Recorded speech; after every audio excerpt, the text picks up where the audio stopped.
50 ಸ್ಪರ್ಧೆಗಳು ನಡೀತಾ ಇವೆ ಸರ್ ಟ್ರ್ಯಾಕ್ನಲ್ಲಿ.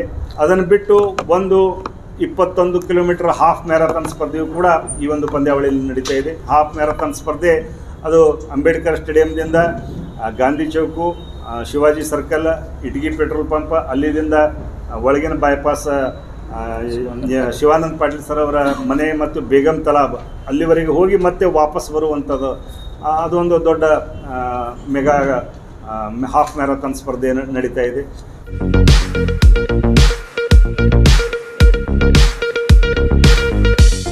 स्वागत है आप सभी का R1 न्यूज़ में। मैं आपके साथ साबिर मुकाशी। ಎಲ್ಲರಿಗೂ ನಮಸ್ಕಾರ।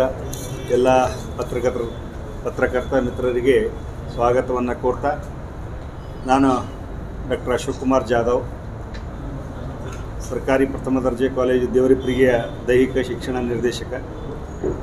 ಮೊದಲೇದಾಗಿ ವೇದಿಕೆ ಮೇಲೆ ಇರುವಂಥ ನಮ್ಮೆಲ್ಲ ಸಂಘಟನಾ ಸಮಿತಿಯ ಸದಸ್ಯರಿಗೆ ತಮಗೆ ಪರಿಚಯ ಮಾಡಲು ಬಯಸ್ತಾ ಇದ್ದೇನೆ। ಇವರು ಪ್ರೊಫೆಸರ್ ಅಶೋಕ್ ಹೆಗಡೆ ಸರ್ ಅಂತ, ಪ್ರಿನ್ಸಿಪಾಲ್ರು, ಸರ್ಕಾರಿ ಪ್ರಥಮ ದರ್ಜೆ ಕಾಲೇಜ್ ದೇವರಿಪ್ರಿಗೆ ಪ್ರಿನ್ಸಿಪಾಲ್ರು। ಡಾಕ್ಟರ್ RS ಕಲ್ಲೂರ್ಮಠ್ ಸರ್ ಅವರು, ಸರ್ಕಾರಿ ಪ್ರಥಮ ದರ್ಜೆ ಮಹಿಳಾ ಕಾಲೇಜಿನ ಪ್ರಿನ್ಸಿಪಾಲ್ರು। ಆಮೇಲೆ ಡಾಕ್ಟರ್ ರಮೇಶ್ RH ಸರ್ಕಾರಿ ಪ್ರಥಮ ದರ್ಜೆ college India ಪ್ರಿನ್ಸಿಪಾಲ್ರು। Shri GH Manur ದರ್ಬಾರ್ ಕಾಲೇಜಿನ ಪ್ರಿನ್ಸಿಪಾಲ್ರು। ಚಾಂದ್ ವಸೀಂ ಮುಕಾದಮ್ VSG ಕಾಲೇಜಿನ ದೈಹಿಕ ನಿರ್ದೇಶಕರು। ಸುರೇಶ್ ಬಿಜಾಪುರ್ ನಮ್ಮ ಸಂಘಟನಾ ಸಮಿತಿಯ ಸದಸ್ಯರು। ಶ್ರೀ ಸುರೇಶ್ ಡಬ್ಬಿ VSG ಕಾಲೇಜಿನ ಪ್ರಿನ್ಸಿಪಾಲ್ರು। ಶ್ರೀ SG ಮಠ್ ಸರು ವೇದಾಂತ ಕಾಲೇಜಿನ ಪ್ರಿನ್ಸಿಪಾಲ್ರು ಮತ್ತು ಶ್ರೀ ಚಿಂಚಲಿ ಸರು ಯುವಜನ ಕ್ರೀಡಾ ಮತ್ತು ಯುವ ಸಬಲೀಕರಣ ಮತ್ತು ಕ್ರೀಡಾ ಇಲಾಖೆಯ ಅಧೀಕ್ಷಕರು। ಶ್ರೀಮತಿ ಶಶಿಕಲಾ ಇಜೇರಿ ನಮ್ಮ ಮಹಿಳಾ ಸಂಘಟನೆಯ ಮಹಿಳಾ ಸಮಿತಿಯ ಸಂಘಟಕರು। ಶ್ರೀಮತಿ ಪುಷ್ಪಾ ಮಹಾತ್ಮಠ್, ಶ್ರೀಮತಿ ವಿದ್ಯಾ ಕೊಟ್ಟಣ್ಣವರ್, ಶ್ರೀಮತಿ ಉಷಾರಾವ್ ಮೇಡಮು, ಇವರೆಲ್ಲರೂ ನಾವು ಈ ಒಂದು ರಾಣಿ ಚೆನ್ನಮ್ಮ ವಿಶ್ವವಿದ್ಯಾಲಯದ ಅಡಿಯಲ್ಲಿ ನಡೀತಾ ಇರುವಂಥ 8ನೇ ಅಂತರ್ ಕಾಲೇಜು ಅಥ್ಲೆಟಿಕ್ ಕ್ರೀಡಾಕೂಟದ ಸಂಘಟನಾ ಸಮಿತಿಯ ಎಲ್ಲ ಸದಸ್ಯರಿಗೆ ನಾನು ಮತ್ತೊಮ್ಮೆ ಸ್ವಾಗತವನ್ನು ಕೋರ್ತಾ, ತಮ್ಮೆಲ್ಲ ಪತ್ರಿಕಾ ಮಾಧ್ಯಮದ ಮಿತ್ರರಿಗೂ ಕೂಡ ಆತ್ಮೀಯ ಸ್ವಾಗತವನ್ನು ಕೋರ್ತಾ ತಮ್ಮೆಲ್ಲರಿಗೆ ಪ್ರೀತಿಯ ಸ್ವಾಗತವನ್ನು ಕೋರಬೇಕೆಂದು ನಾನು ಪ್ರಾಚಾರ್ಯರು ಮತ್ತು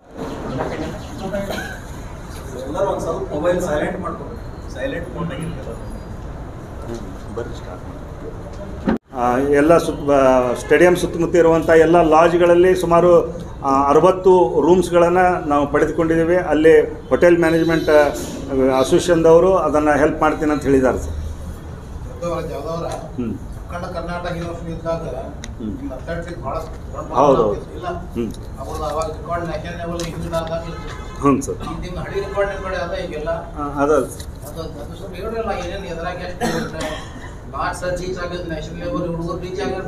ಹೌದು ಸರ್ ಕರ್ನಾಟಕ ಯೂನಿವರ್ಸಿಟಿ ಇದ್ದಾಗ ಸರ್ ಅದ್ರ ಬಗ್ಗೆ ತಯಾರಿ ಮಾಡೋದು ಹೇಳಾಕತ್ತಿದ್ರಿ, ಬರೀ ಇವೆಂಟ್ ಬಗ್ಗೆ ಇವೆಂಟ್ ಎಲ್ಲ ರೆಕಾರ್ಡ್ ಏನೇನು ಹಳಿ ಎಲ್ಲರಿಗೆ ಪ್ರೊವೈಡ್ ಮಾಡಿ ಪತ್ರಕರ್ತರಿಗೆ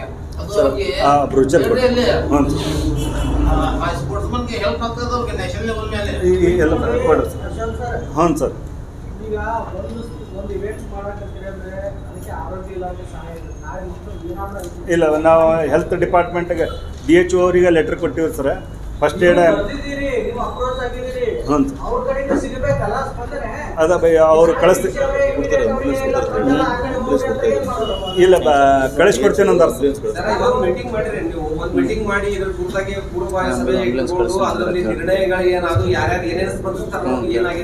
ಆಗಿದೆ ಮೀಟಿಂಗ್ ಮಾಡಿದ್ವಿ। ಈಗ ಮೀಟಿಂಗ್ ಮಾಡಿದಾಗ ಸರ ನಮಗೆ ಫಸ್ಟ್ ಏಡ್ ಸಲುವಾಗಿ ಆ್ಯಂಬುಲೆನ್ಸು ಮತ್ತು ಸಿಬ್ಬಂದಿಗಳನ್ನು ಕಳಿಸ್ಲಿಕ್ಕೆ ಹೆಲ್ತ್ ಡಿಪಾರ್ಟ್ಮೆಂಟ್ದವ್ರು ಕೊಡ್ತೀನಿ ಅಂದಾರ ಸರ್। ಆಮೇಲೆ ಸ್ಟೇಡಿಯಮ್ ಅದನ್ನು ಕೊಡ್ತೀನಿ ಅಂದಾರ। ಈಗ ಇಕ್ವಿಪ್ಮೆಂಟ್ಸ್ ಸ್ಟೇಡಿಯಮ್ ಜೊತೆಗೆ ಇಕ್ವಿಪ್ಮೆಂಟ್ಸನ್ನು ಕೂಡ ನಮ್ಮ ಕ್ರೀಡಾ ಇಲಾಖೆಯವರು ಕೊಡ್ತಾ ಇದ್ದಾರೆ। ಇನ್ನು ಫಸ್ಟ್ ಏಡ್ ಆಮೇಲೆ ಸೆಕ್ಯೂರಿಟಿ ಸಲುವಾಗಿ SP ಅವರಿಗೂ ಭೇಟಿಯಾಗಿ ಹೇಳಿದ್ದೀವಿ, ಅವರು ಅದನ್ನು ಕೋಆಪ್ರೇಷನ್ ಮಾಡ್ತೀನಿ ಅಂದಾರ। ಆಮೇಲೆ APMC ಪೊಲೀಸ್ ಠಾಣೆಯಲ್ಲಿ ಕೂಡ ಅದನ್ನು ಇದು ಮಾಡ್ತಾ ಇದ್ದಾರೆ ಸರ್, ಅವರು ಸಿಬ್ಬಂದಿಯನ್ನು ಸೆಕ್ಯೂರಿಟಿಗೆ ಕಳಿಸ್ತೀನಿ ಅಂದಾರ। ಆಮೇಲೆ ಮುನ್ಸಿಪಾಲ್ಟಿ ಅವರಿಗೂ ಹೋಗಿ ಹೇಳಿದಾಗ ಆ ಲೇಬರ್ ಮತ್ತು ಕ್ಲೀನ್ ಸಲುವಾಗಿನೂ ಅವರು ಲೇಬರ್ಸ್ ಕಳಿಸ್ತೀವಿ ಅಂತ ಹೇಳಿದ್ದಾರೆ. ಅವರು ಮತ್ತು ದೈಹಿಕ ಕ್ರೀಡಾ ವಿಭಾಗದ ದೈಹಿಕ ನಿರ್ದೇಶಕರು ಕೂಡ ಬಂದು 2 ಬಾರಿ ಈ ವೀಕ್ಷಣೆಯನ್ನು ಮಾಡಿ ಹೋಗಿದ್ದಾರೆ. ಈ ಒಂದು ತಯಾರಿಯಲ್ಲಿ ನಾವು ಮೊದಲು ಅಂದಾಜು ಒಂದು 40-50 ಕಾಲೇಜುಗಳು ಭಾಗವಹಿಸಬಹುದು, ಸುಮಾರು ಒಂದು 300-400 ಜನ ಕ್ರೀಡಾಪಟುಗಳು ಭಾಗವಹಿಸಬಹುದು ಅಂತ ಅಂದಾಜು ಮಾಡಿದ್ವಿ. ಆದರೆ ಈಗ 110ಕ್ಕೂ ಹೆಚ್ಚು ಬೇರೆ ಬೇರೆ ಮಹಾವಿದ್ಯಾಲಯಗಳಿಂದ 110ಕ್ಕೂ ಹೆಚ್ಚು ಕಾಲೇಜುಗಳು ಇನ್ನೂವರೆಗೂ ಕೂಡ ಪ್ರವೇಶವನ್ನು ಪಡಿತಾ ಇದ್ದಾರೆ. ನಾಳೆ 4ನೇ ತಾರೀಕುವರೆಗೆ ಅವರಿಗೆ ಪ್ರವೇಶಕ್ಕೆ ಕೊನೆಯ ಅವಕಾಶ ಇರುವುದರಿಂದ ಸುಮಾರು 120 ಕಾಲೇಜುಗಳು ಈ ಪಂದ್ಯಾವಳಿಯಲ್ಲಿ ಭಾಗವಹಿಸಬಹುದು ಎಂಬ ಒಂದು ಅಂದಾಜು. ಈಗಾಗಲೇ ಸುಮಾರು 850ಕ್ಕೂ ಹೆಚ್ಚು ಕ್ರೀಡಾಪಟುಗಳು ಮತ್ತು 200ಕ್ಕೂ ಹೆಚ್ಚು ಕ್ರೀಡಾಧಿಕಾರಿಗಳು, 100 ಜನ ಟೀಮ್ ಮ್ಯಾನೇಜರ್ಸು, ಹೀಗೆ ಸುಮಾರು ಒಂದು 1500 ಜನ ಈ ಒಂದು ಪಂದ್ಯಾವಳಿಯಲ್ಲಿ ಭಾಗವಹಿಸ್ತಾ ಇದ್ದಾರೆ. ಇದು ಈ ಪಂದ್ಯಾವಳಿಯ ವಿಶೇಷ ಏನಂದರೆ ಫಸ್ಟ್ ಟೈಮ್ ಸಿಂಥೆಟಿಕ್ ವಿಜಯಪುರದಲ್ಲಿ ಸಿಂಥೆಟಿಕ್ ಅಂಬೇಡ್ಕರ್ ಸ್ಟೇಡಿಯಂ ಸಿಂಥೆಟಿಕ್ ಆಗಿ ಮೈದಾನ ಆಗಿ ಅದನ್ನು ತಯಾರಿ ಆದ ನಂತರ ಅಲ್ಲಿ ಯಾವುದೇ ರೀತಿಯ ಅಂಥ ದೊಡ್ಡ ಕ್ರೀಡಾಕೂಟಗಳು ಸಂಘಟನೆ ಆಗಿರಲಿಲ್ಲ. ಇಂಥ ಒಂದು ಸಂದರ್ಭದಲ್ಲಿ ನಾವು DC ಅವರಿಗೆ ಮತ್ತು ಯುವ ಸಬಲೀಕರಣ ಮತ್ತು ಕ್ರೀಡಾ ಇಲಾಖೆ ಅಧಿಕಾರಿಗಳಿಗೆ ನಾವು ಮನವಿಯನ್ನು ಮಾಡಿಕೊಂಡಾಗ ಅವರು ಇಲ್ಲ ಆಗಿಲ್ಲ, ಬಹಳ ಅಭಿಮಾನ ಹೆಮ್ಮೆಯಿಂದ ಅವರು ಕೂಡ ಅದನ್ನು ನಾವು ಒದಗಿಸಿಕೊಡ್ತೀವಿ ಅಂತ ಭರವಸೆಯನ್ನು ನೀಡಿದ ನಂತರ ಆ ಒಂದು ಸಿಂಥೆಟಿಕ್ ಟ್ರ್ಯಾಕ್ ಆದ ನಂತರ ಫಸ್ಟ್ ಟೈಮ್ ಅಲ್ಲಿ ಇಂಥ ಒಂದು ದೊಡ್ಡ ಕ್ರೀಡಾಕೂಟವನ್ನು ಸಂಘಟನೆ ಮಾಡ್ತಾ ಇದ್ದೀವಿ. ಅಲ್ಲಿ ಸುಮಾರು 25 ಪುರುಷರಿಗೆ 25 ಮತ್ತು ಮಹಿಳೆಯರಿಗೆ 50 ಸ್ಪರ್ಧೆಗಳು ನಡೀತಾ ಇವೆ ಸರ್ ಟ್ರ್ಯಾಕ್ನಲ್ಲಿ. ಅದನ್ನು ಬಿಟ್ಟು ಒಂದು 21 ಕಿಲೋಮೀಟರ್ ಹಾಫ್ ಮ್ಯಾರಥಾನ್ ಸ್ಪರ್ಧೆಯು ಕೂಡ ಈ ಒಂದು ಪಂದ್ಯಾವಳಿಯಲ್ಲಿ ನಡೀತಾ ಇದೆ. ಹಾಫ್ ಮ್ಯಾರಥಾನ್ ಸ್ಪರ್ಧೆ ಅದು ಅಂಬೇಡ್ಕರ್ ಸ್ಟೇಡಿಯಂದಿಂದ ಗಾಂಧಿ ಚೌಕು, Shivaji circle, Itagi petrol pump, ಅಲ್ಲಿಂದ ಒಳಗಿನ ಬೈಪಾಸ್ ಶಿವಾನಂದ ಪಾಟೀಲ್ ಸರ್ ಅವರ ಮನೆ ಮತ್ತು ಬೇಗಂ ತಲಾಬ್ ಅಲ್ಲಿವರೆಗೆ ಹೋಗಿ ಮತ್ತೆ ವಾಪಸ್ ಬರುವಂಥದ್ದು ಅದೊಂದು ದೊಡ್ಡ ಮೆಗಾ ಹಾಫ್ ಮ್ಯಾರಥಾನ್ ಸ್ಪರ್ಧೆ ನಡೀತಾ ಇದೆ. ಹೀಗಾಗಿ ಈಗಾಗಲೇ ಎಲ್ಲ ಉಪಕರಣಗಳು ಜಿಲ್ಲಾ ಕ್ರೀಡಾಂಗಣದಲ್ಲಿ ಇವೆ. ಆದರೂ ಕೆಲವೊಂದು ಉಪಕರಣಗಳ ಕೊರತೆಯಿಂದ ನಾವು ಮಹಿಳಾ ವಿಶ್ವವಿದ್ಯಾಲಯದವ್ರನ್ನ ಮತ್ತು ASP ಕಾಮರ್ಸ್ ಕಾಲೇಜವ್ರನ್ನ ವಿನಂತಿಯನ್ನು ಮಾಡಿಕೊಂಡಾಗ ಉಳಿದಿರುವಂಥ ಮಟೀರಿಯಲ್ಸ್ಗಳನ್ನು ಕೂಡ ಕೊಡ್ತಾ ಇದ್ದಾರೆ. ಇಂಥ ಒಂದು ಸಂದರ್ಭದಲ್ಲಿ ಅದು ಸ್ಮರಣೀಯವಾಗಿ ಈ ಕ್ರೀಡಾಕೂಟ ಸಂಘಟನೆ ಆಗಲಿಕ್ಕೆ ನಾವು ಸುಮಾರು 108 ಪುಟಗಳ ಒಂದು ಸ್ಮರಣ ಸಂಚಿಕೆಯನ್ನು ಅದನ್ನು ಬಿಡುಗಡೆ ಮಾಡ್ತಾ ಇದ್ದೇವೆ.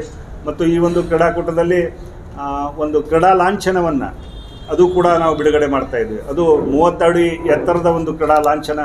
ಅದು ಆ ಕ್ರೀಡಾಕೂಟದಲ್ಲಿ ಒಂದು ಸೊಬಗನ್ನು ಕೊಡುವಂಥ ಒಂದು ಲಾಂಛನ ಇರುತ್ತೆ.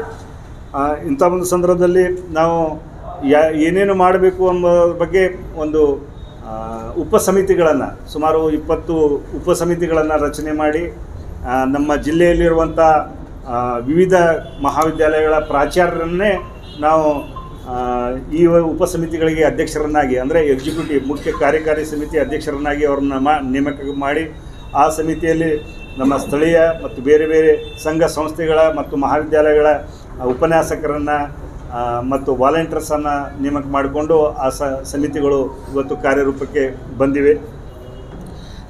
ಈ ಒಂದು ಸಂದರ್ಭದಲ್ಲಿ ಪಥಸಂಚಲನವನ್ನು ಕೂಡ ಬಹಳ ಆಕರ್ಷಣೀಯವಾಗಿ ಮಾಡುವಂಥ ಒಂದು ಯೋಜನೆಗಳನ್ನು ಕೂಡ ನಾವು ಹಾಕ್ಕೊಂಡಿದ್ದೇವೆ.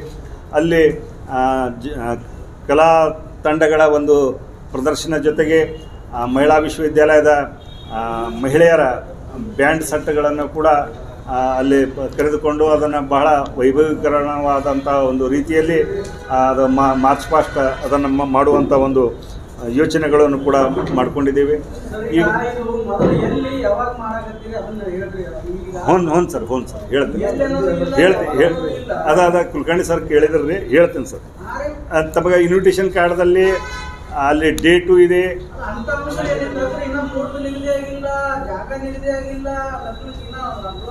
ಸರ್. ತಮಗೆ ಇನ್ವಿಟೇಷನ್ ಕಾರ್ಡ್ ಅದ ಸರ್.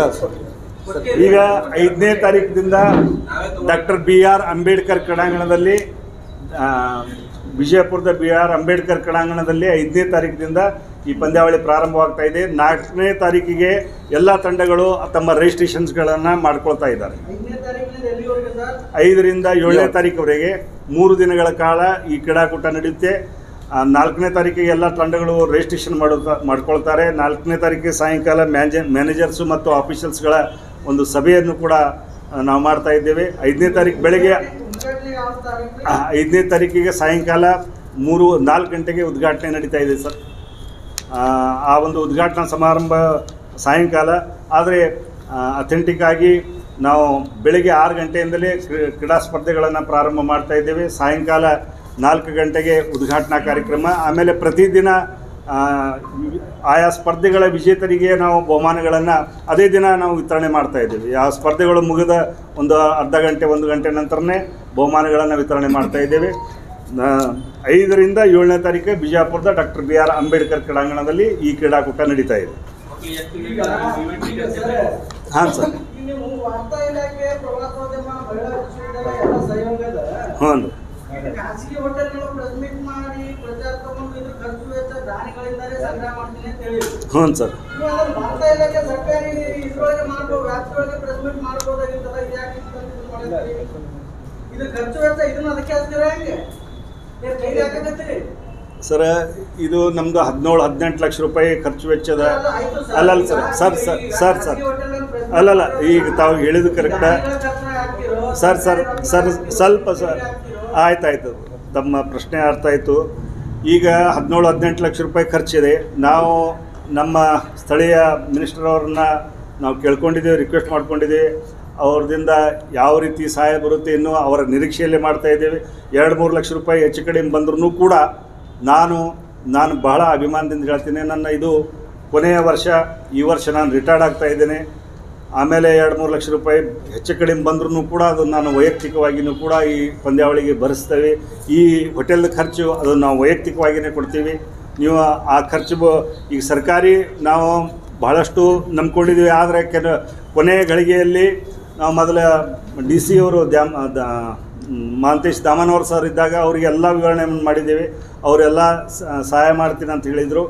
ಆದರೆ ನಮ್ಮ ದುರದೃಷ್ಟ ಅವರು ಟ್ರಾನ್ಸ್ಫರ್ ಆಗಿ ಹೋದ ನಂತರ ಹೊಸ DC ಅವರಿಗೆ ನಾವು ಕನ್ವಿನ್ಸ್ ಮಾಡಿದ್ದೀವಿ. ಆದರೆ ಮಳೆಗಾಲ, ಪ್ರವಾಹ ಪೀಡಿತ ಇದೇ ಗದ್ದಲದಲ್ಲಿ ಅವರು ಇರ್ತಾ ಇರೋದ್ರಿಂದ ಅವರ ಜೊತೆಗೆ ನಾವು ಸರಿಯಾದ ರೀತಿಯಲ್ಲಿ ಅವರಿಗೆ ಇನ್ನೂ ಮನವರಿಕೆ ಮಾಡಿಕೊಟ್ಟಿಲ್ಲ.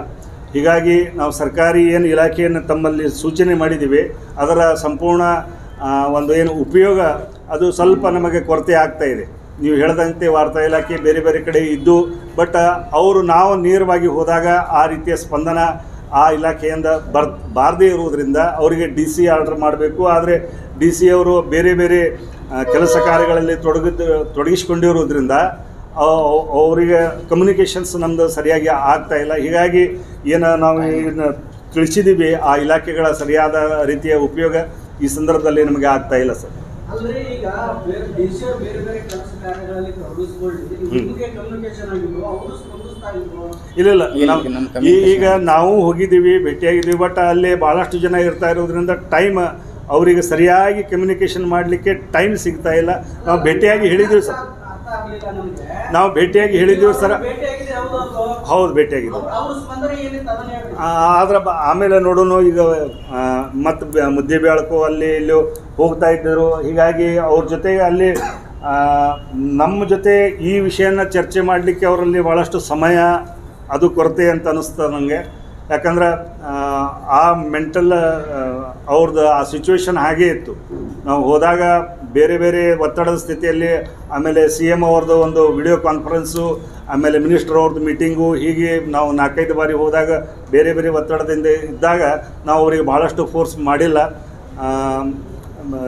ಈಗ ನಮ್ಮಿಂದ ಏನು ಸಾಧ್ಯ ಆಗ್ತದೆ ಅದನ್ನು ನಾವು ಮಾಡ್ಕೊಳ್ಳೋಣ. ಆಮೇಲೆ ನೋಡಿ ಸರ್, ಇದು ನಿಮ್ಮ ವೈಯಕ್ತಿಕ ಕೆಲಸ ಅಲ್ಲ. ಹಾಂ ಸರ್, ಇದು ವೈಯಕ್ತಿಕ ಕಾರ್ಯ ಅಲ್ಲ. ಹಾಂ ಸರ್, ಇದೊಂದು ಸರ್ಕಾರಿ ಕಾರ್ಯಕ್ರಮ. ಹಾಂ ಸರ್. ಜಿಲ್ಲಾಡಳಿತನೇ ಸ್ಪಂದಿಸಲಿಲ್ಲ ಅಂದ್ರೆ ಇದನ್ನು ಯಶಸ್ವಿಯಾಗಿ ಹೆಂಗೆ ನಿಭಾಯಿಸ್ತೀರಿ ಅಂತ. ಈಗ ನಾವು ADC ಅವ್ರನ್ನೂ ಭೇಟಿ ಮಾಡಿದಾಗ ಕೆಲವೊಂದು ಫೈನಾನ್ಷಿಯಲ್ಲೇ ಕೊರತೆ, ಅದನ್ನು ನಿಭಾಯಿಸೋಕ್ಕಾಗೋದಿಲ್ಲ ಅಂತ ಹೇಳಿದ್ರು ಅವರು. ನಿಮಗೆ ಏನು ಬೇಕು ಹೆಲ್ಪ್, ನಾವು ಅವರಿಗೆ ಪೆಂಡಾಲ್ದು ಕೂಡ ಸ್ವಲ್ಪ ವ್ಯವಸ್ಥೆ ಮಾಡಿಕೊಡ್ರಿ ಅಂತ ಕೇಳಿದಾಗ ಯೋಗಾಥಾನದಲ್ಲಿ ಇರುವಂಥ ಒಂದು ಪೆಂಡಾಲ್ಗೆ ನಾವು ಇನ್ನೂವರೆಗೆ ರೊಕ್ಕ ಕೊಟ್ಟಿಲ್ಲ. ಹೀಗಾಗಿ ನಿಮಗೆ ನಾವೇನು ಸುಮ್ಮನೆ ಆಡಳಿತ ಪ್ರೋಟೋಕಾಲ್ ಪ್ರಕಾರ ಏನು ಇನ್ವಿಟೇಷನ್ ಮಾಡಿಸ್ಕೊಡ್ಬೇಕು ಅದನ್ನು ಮಾಡಿಕೊಡ್ತೀವಿ. ಮೇಲಿಂದ ಯಾವುದೇ ಬೇರೆಯವರಿಗೆ ನಾವು ಏನಾದರೂ ಹೇಳೋದಂದರೆ ಹೇಳ್ತೀವಿ ಅಂತ ಅಷ್ಟೇ ಹೇಳಿದರು. ಬೇರೆ ರೀತಿ ಸ್ಪಂದಿಸಲಿಲ್ಲ ಅಂತ ಹೇಳಿದ್ರು. ಸರಿಯಾಗಿ